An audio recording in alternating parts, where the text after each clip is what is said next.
Good morning. Ngasigi card ki basis happy share tawjara ko mayam da. Numajing numit ko. Numajing numit ako na setkadaba color haragadi pink set pa yai, maroon set pa yai ko.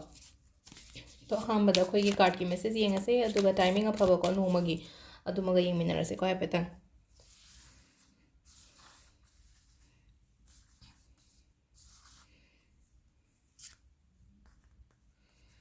Sedaki card ohum akoina nutigi lawthokpa adumaina card ohum katang lawthoi ko.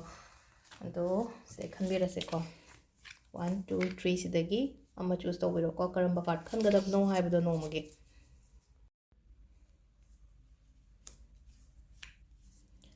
Sida lere ko koi card ohum se ko. Card number 1 2 3 ko. Ado sida akoina laiba card sigi matungina hairagadi ahamba ko 1 khanbase ngasigi oina di kitang nungaitaba oina oire ko haidi thawai nungaitaba gumba laiba aduga haidi yamna aina thajaba aina nushiba minaga haidi engonda hurt toropo ko pa haitare ko hurt oiba haide kaigino an sida yone haidi thamoi haitare ko heart shape sida thanga mayam yungjala lairise haidi kaiba haiba thamoi kaiba thawai nungaitaba khotaba dumaina gumba katang pi ko adu kaishu nate haide sise adum leigadaba nate temporary oni ko haide chatkini paigini sida lechin ju thari ko sai sida hat card sida koin udabo ani sida lechin ju lechin gumba nushit gumba sidi haide queen leitena phalau pai thokina ko adumaina same ke haigada ke hai kansida haide temporary oni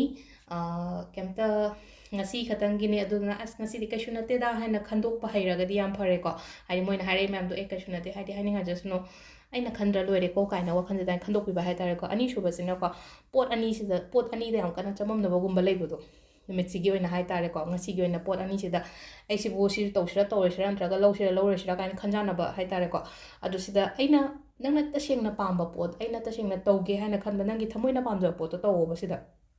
hai tare ko aduga ahum suba sina ko ahum suba se 4 of 1 sen like 4 of 1 se phai card se haidi mi haidi 4 of 1 se ma haidi hoigi mi punba khotpa adumba su oire aduga afaba lakpa su oi ko ngasi gi na haragadi afaba lakpa sel thum oiro natraga atopa thabai khang yasum ngairaga leba matamda haidi ngasi gi na haidi magi kaino haita outcome natraga ngasi gi na ngasi numit sigi oina haragadi phana lakpa haibadu oiba sida ko ado sida card ki message sida lere aduga timing afaba se ki pung 3 ka minute 38 dagina 8 ga minute 3 ka minute 38 dagina 13 ga minute 19 phawba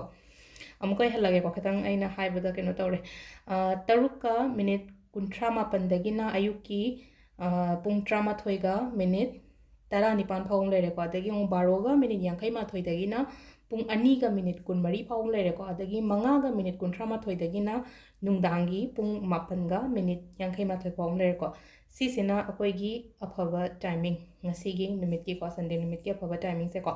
adu sida lere koi ngasigi daily card message se ko ma'am thank you